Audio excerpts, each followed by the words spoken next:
c'est la deuxième compagnie nationale en volume. En pourcentage, grosso modo, quelle part de ce volume passe par Istres? Alors, donner des statistiques aujourd'hui, c'est un peu compliqué, tout simplement puisque, comme je l'ai expliqué, aujourd'hui nous sommes sur un fonctionnement avec une escale qui existait déjà depuis quelques années et qui est une escale provisoire, qui sera remplacée courant mai par l'escale définitive et la pleine puissance des aéronefs militaires. Pour faire simple, de mémoire, ça doit être 15 MRTT qui doivent être livrés sur la base, qui doivent tourner. Et après, on en revient un petit peu à votre question liminaire, c'est est-ce qu'il y a une volonté, peut-être une géostratégique, géopolitique? Oui, on a clairement aujourd'hui besoin d'avions pour aller un petit peu partout sur la planète, quelles qu'en soient les raisons. Et on doit transporter nos militaires. On doit également, on l'a vu il y a quelques mois en arrière, pas sur Istres mais sur Villacoublay, rapatrier également de nos ressortissants sur des pays où la vie devenait compliquée. Donc là, ils ont utilisé un transport militaire, une voie aérienne militaire, une vanne, et ils se sont posés sur une plateforme militaire. On a actuellement dans l'Afrique des zones tendues où on a tendance à retirer nos troupes, retirer le matériel également.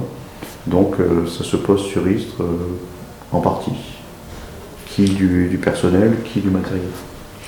Et on a vu au moment de la pandémie de Covid-19 que le dispositif Morphée avait été mis en œuvre sur les MRTT. Tout à fait. Est-ce que ce type de dispositif existe aussi pour les militaires? Je suppose que oui. Bien sûr. Et dans ce cas-là, est-ce que la mission de gendarmerie est particulière? Est-ce qu'elle se double, elle accompagne les équipes sanitaires? Est-ce qu'il y a, du moins à l'arrivée, est-ce qu'il y a une connaissance particulière, des synergies à avoir avec d'autres services? Comment est-ce que ça se passe à ce niveau-là? Alors, tout ce qui va concerner la partie pandémie, parler du Covid qui était une pandémie. Bon, aujourd'hui ça semble se stabiliser, mais on n'est pas à l'abri d'autres pandémies. Oui, bien entendu, les aéronefs militaires peuvent servir à rapatrier des personnes qui sont atteintes d'une maladie. Que ce soit des civils ou des militaires, finalement, vous l'avez justement dit avec ce qui s'est passé pour le Covid. Les avions sont en capacité de le faire. Ça pourrait se poser en effet sur la base aérienne d'Istres au retour. La gendarmerie de l'air ne va pas monter dans l'avion pour accompagner le monde médical. Le monde médical reste compétent et nous on n'a pas besoin d'y être, sauf éventuellement si au départ d'une zone hors Schengen, il y a besoin de faire du criblage. C'est-à-dire être sûr que dans nos avions montent des personnes qui ont la possibilité légale de venir en France. Donc là, il y a un dispositif qui est prévu pour ça, qui a déjà été mis en œuvre d'ailleurs du temps de la Covid, où on a envoyé des militaires sur certains endroits, certaines destinations, pour déjà faire un premier filtre, un premier tri, savoir qui ont monté dans l'avion. C'est important. Alors là, on est dans la maladie, ensuite d'une pandémie. On est, je pense aussi, et on doit bien entendu avoir un raisonnement sécuritaire. C'est-à-dire savoir qui on rapatrie. C'est important de savoir qui on rapatrie. Après, nos avions peuvent se poser également sur des plateformes civiles. Alors, comme je l'ai expliqué, les avions militaires peuvent se poser sur des plateformes civiles. Donc là, à ce moment-là, ils seront pris en compte par les personnels sur ces aéroports-là. Donc la police aux frontières, je l'ai expliqué pour toute la partie contrôle transfrontière. Mais également peuvent se poser sur d'autres plateformes où les services de l'État ne sont pas présents. Vatry, dans le nord parisien, a été utilisé. Et là, il faut On en a parlé récemment. Exactement, vous avez tout à fait raison. Et là, donc, il faut trouver un dispositif pour aller faire notre boulot, quoi. Et la gendarmerie de l'air, je vais expliquer donc rapidement en ce qui concerne Istres avec la partie contrôle transfrontière, mais sur Orléans, on a également un dispositif de garde frontière. Sur Vélizy et à Coublé, on a également un dispositif de garde frontière, sans avoir une brigade dédiée, mais on a des personnels qui sont formés pour et qui œuvrent. Et dans quelques mois, le plus rapidement possible, je l'espère, nous allons disposer de véhicules spécifiques qui permettront de réaliser ces contrôles transfrontières sur d'autres plateformes qui ne seront pas des points de passage frontière, mais qui pourraient être désignés pour faire poser ces avions-là. Alors soit des rapatriements sanitaires, soit de rapatriements non sanitaires. Donc voilà, c'est juste pour expliquer que la gendarmerie de l'air, dans sa composante contrôle transfrontière, rayonne sur la totalité de la France, mais également sur projection, peut aller en dehors de la France.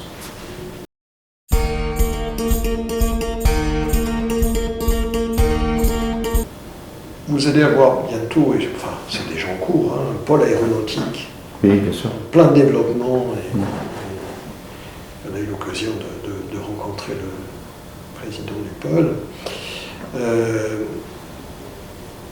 Est-ce que c'est également une mission ou une attention particulière en raison des activités développées, des savoir-faire qu'on peut avoir sur ce pôle pour la gendarmerie de l'air, ou étant hors base, mais avec un lien fort, finalement c'est externe à vos missions? Alors aujourd'hui, c'est une composante, en effet, qui, vous l'avez justement dit, qui monte en puissance, qui est liée au web militaire, avec l'entretien des avions, avec toute la maintenance, etc. Aujourd'hui, nous avons des contacts avec certaines personnes de ce pôle aéronautique, vous parliez du président, bien entendu. Nous avons des contacts également avec les entreprises dans une plus grande largeur qui sont en lien avec le domaine aérien militaire, essentiellement.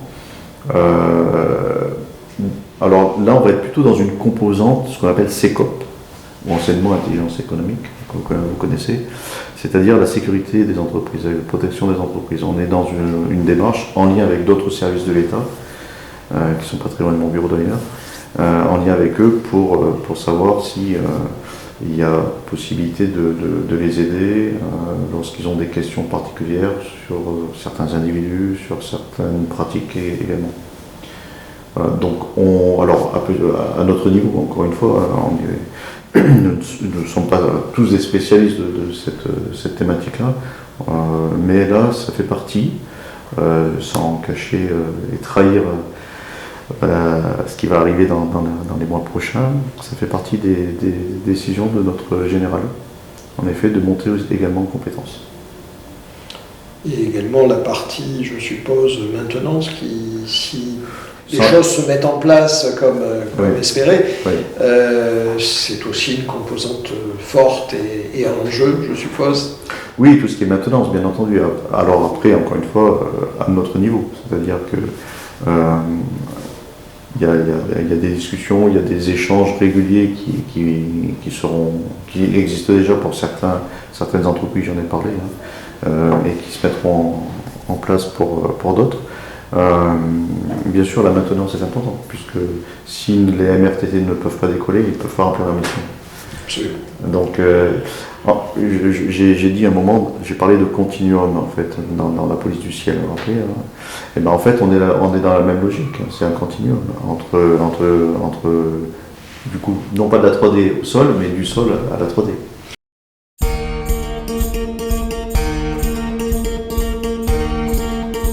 Alors justement sur ces continuums, est-ce que sur les autres pays européens, est-ce que Schengen et hors Schengen, est-ce que l'équivalent de la gendarmerie de l'air existe? Et est-ce que les coopérations existent avec ces pays, avec ces autres pays? Alors, pas à ma connaissance. Je n'ai pas eu d'informations en la matière. Je peux difficilement vous dire. Alors, Au niveau des gendarmeries spécialisées, tous les États n'en ont pas, clairement. Après, des relations entre la gendarmerie de l'air, donc on va dire tout l'état-major ou le commandement de la gendarmerie de l'air, avec d'autres pays européens, je n'ai pas la connaissance. Je ne peux malheureusement pas vous répondre à cette question. Très bien. Donc, projetez également vos propres forces. On projette nos propres forces pour des personnes qu'on va rapatrier en France. Après, pour tout ce qui va concerner les autres relations avec les autres États, bon, si c'est dans l'Europe, les avions, à partir du moment où on décolle d'une plateforme française et qu'on reste dans la zone européenne, les avions peuvent se poser en Italie, en Espagne. Donc ça pose pas de souci.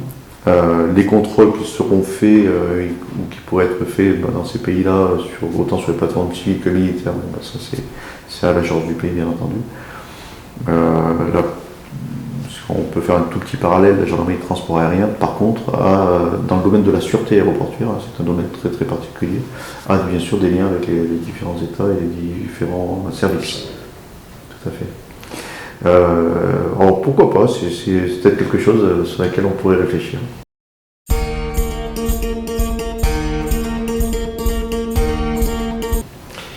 Alors, pour terminer, parce que l'oublier, ce serait passer à côté d'une mode du moment, quid de la cybersécurité, quid des drones? Alors, deux sujets, là c'est pour le coup. Si on commence par la cybersécurité, bien sûr nos gendarmes sont sensibilisés, d'ailleurs suivent une sensibilisation en formation, en auto-formation. On a développé en gendarmerie en fait un site qui permet à chaque militaire de se loguer et de se former sur certaines thématiques. Donc là, c'est assez récent, vous voyez. Nos gendarmes se forment à la cybersécurité. Alors, j'ai envie de vous dire, autant pour nos propres pratiques que pour après dispenser ces propres pratiques, ces bonnes pratiques. Tout simplement, on reçoit un mail, on ne sait pas de qui c'est, on n'ouvre pas. Voilà, cette discipline. Le phishing n'a ouais, pas de place. Exactement. Quoique, on reçoit certaines. J'en ai reçu il n'y a pas très longtemps, un mail assez amusant. Ouais, bon, ça c'est. Des fois c'est spammé, des fois c'est pas spammé.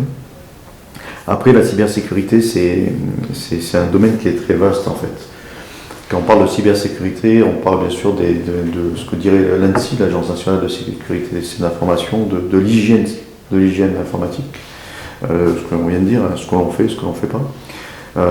C'est également toute la partie des réseaux, la solidité du réseau, le fait que quelqu'un puisse se rentrer dans le réseau. C'est également la vigilance. On pourra avoir fait aussi quelques formations dans ce domaine-là. C'est la femme de ménage ou l'homme de ménage qui arrive, qui vous met un keylogger sur votre ordinateur, entre le clavier et l'ordinateur, et tout ce que vous tapez, c'est envoyé par mail. C'est également la sensibilité par rapport aux écrans. Les écrans, c'est un rayonnement. Qui dit rayonnement, on peut capter ce rayonnement. Donc c'est tout ça. Ça va très très loin, la cybersécurité. Ça va très très loin, ça peut même aller dans l'avion. Alors là aussi, voilà, il y a certains sujets qu'on n'abordera malheureusement pas pendant votre interview, mais sur lesquels j'ai travaillé à l'époque quand j'étais à la direction générale de l'aviation civile, donc au sein du pôle analyse du risque. On avait un dossier en effet sur les cybermenaces et la possibilité de pénétrer sur un système embarqué. Si vous vous rappelez bien, c'était en 2013, si ma mémoire est encore bonne, c'est l'affaire Hugo Tezo, qui était un informaticien doué, très doué, qui avait démontré, en faisant une grosse publicité d'ailleurs, qu'il arrivait à prendre possession d'un aéronef en passant par la DSB, donc le système embarqué de bord. Il l'a fait, il l'a démontré, sauf qu'il l'a fait à partir d'un ordinateur et avec un système PC. Donc, alors que dans les aéronefs, on a des systèmes propres, des OS propres. C'est de l'exploitation qui sont propres. Donc, effectivement, une sensibilité aux communications aussi et à tous ces aspects-là. Tout à fait. Aujourd'hui, sur le transport militaire, j'aurais la faiblesse de penser que c'est pas possible, mais ça reste une faiblesse.